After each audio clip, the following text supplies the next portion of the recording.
नरेंद्र मोदी और भारतीय जनता पार्टी को लगता है कि मैं राजा हूं और मेरे खिलाफ कोई बोल कैसे सकता है, कोई आवाज कैसे उठा सकता है।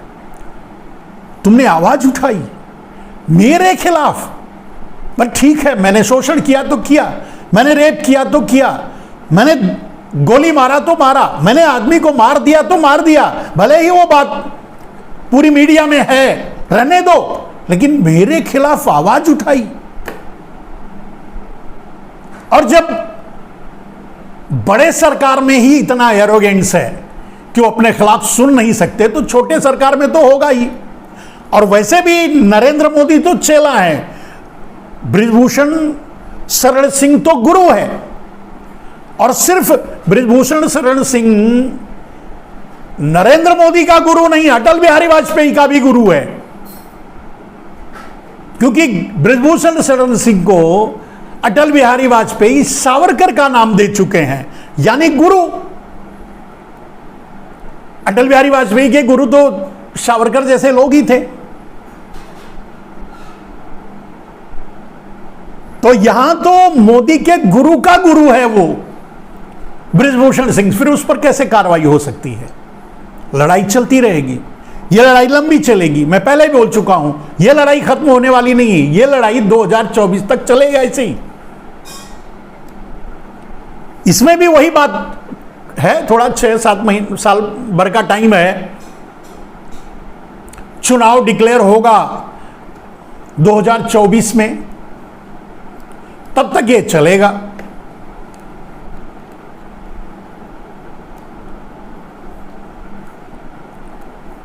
इस साल और अगले साल यानी 9-10 महीना, 11 महीना वही सेम किसानों का संघर्ष बाकी है।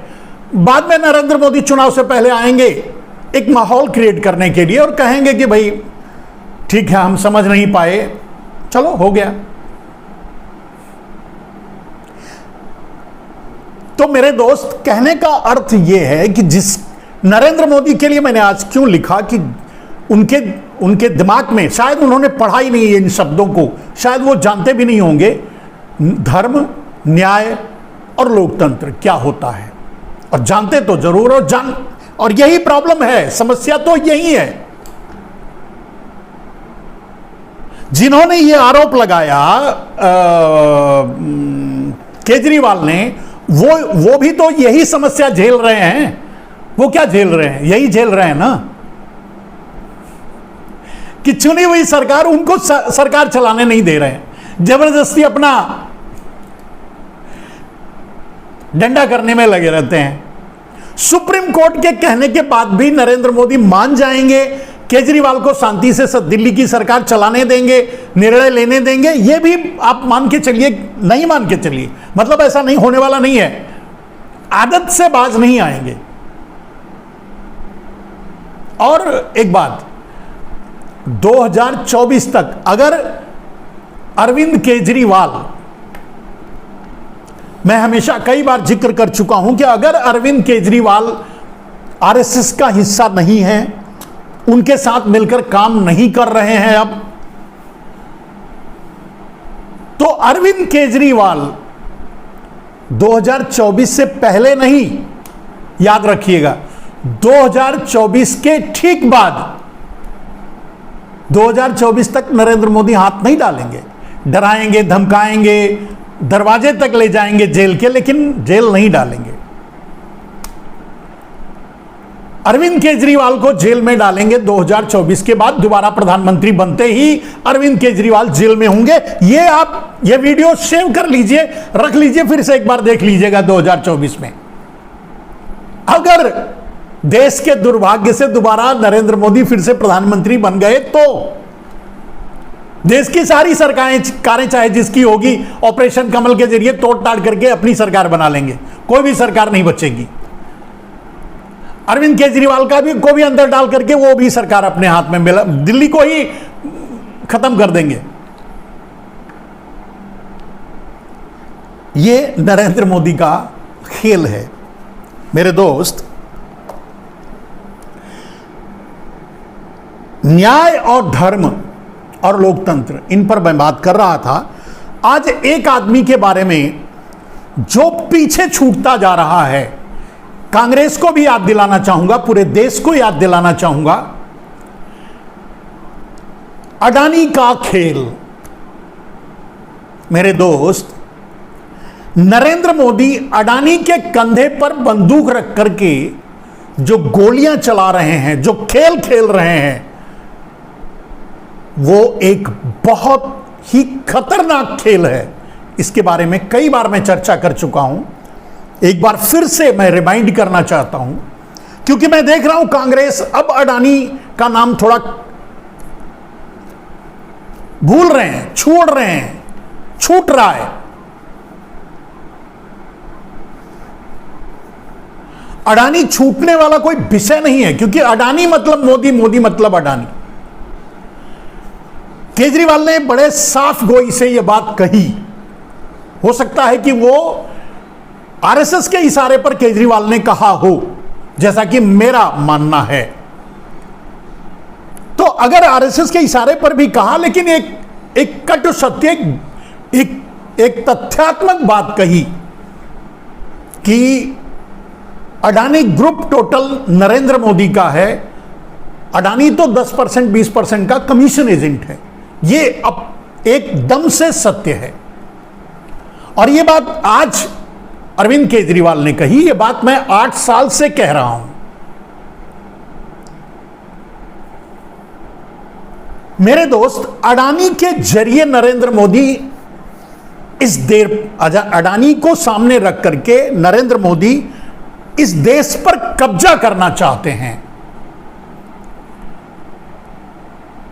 लोकतांत्रिक रूप से इस देश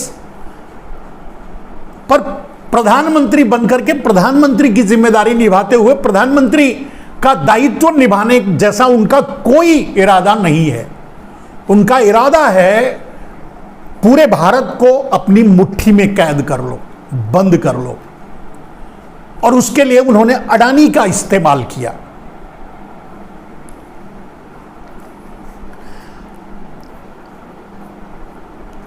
कांग्रेस अक्सर यह बात उठाती है 609 नंबर पे,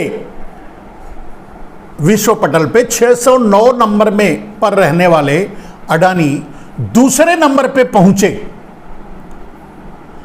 तो कोई बिजनेस करके नहीं पहुंचे, कोई प्रोडक्शन उन्होंने स्टार्ट किया, या उनके किसी ऑर्गेनाइजेशन में बहुत बड़ा प्रॉफिट हुआ, ऐसा कुछ भी नहीं हुआ है। सामने से भी दिखता है वो सबसे लोअर टैक्स पेयर हैं।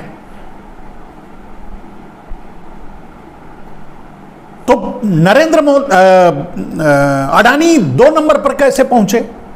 तो बिना नरेंद्र मोदी के वो 2 नंबर पे पहुंच नहीं सकते। यानी अडानी नहीं 2 नंबर पे पहुंचे, नरेंद्र मोदी 2 नंबर पे पहुंचे धन के मामले में। विश्व के दूसरे नंबर के धनी बने नरेंद्र मोदी। अडानी बेनामी, अडानी मीन्स बेनामी का इस्तेमाल करते हुए। और उसमें हुआ ये कि मैंने पहले भी कह चुका हूं कि जो ये लोग प्रचार कर रहे थे, आरएसएस, रामदेव, राम रहीम, रविशंकर, इन लोगों से प्रचार करवा रहे थे, खुद भी कह रहे थे कि 400 लाख करोड़ के आसपास ब्लैक मनी है, वो विदेशों में, देश में, विदेश में है। वही उसी ब्लैक मनी का खेल, और आपने सुना होगा कि वो 50% और बढ़ गया, यानी 600 लाख करोड़ हो गया। तो उसी ब्लैक मनी का 50% भागीदारी नरेंद्र मोदी लेकर अप्रोक्सीमेट 300 लाख करोड़ नरेंद्र मोदी को मिला। अब उसी 300 लाख करोड़ लेकर के नरेंद्र मोदी परेशान है। अडानी का इस्तेमाल करके अडानी को दूसरे नंबर पे पहुंचाए। बात यहां ये नहीं है, बात कुछ और है। अपने कार्यकाल में इन 8 सालों में नरेंद्र मोदी ने विकास को किस धारा में ले गए हैं? विकास तो उन्होंने कुछ नहीं किया। प्रोडक्शन में, उत्पादन में, या किसी अन्वेषण में, खोज में, या किसी और चीजों में कहीं भी आपको विकास कुछ भी नहीं हुआ है। एक पैसे का विकास नहीं हुआ है। बस मैनिपुलेशन हुआ है। जैसे आम आदमी के जेबों का पैसा निकालकर बैंक में और बैंक से अडानी को, जैसे ब्लैक मनी जो जिन लोगों के पास था उनसे डील करके 50% नरेंद्र मोदी ले लिए और 50% उनको छोड़ दिए और उनको अभयदान दे दिए।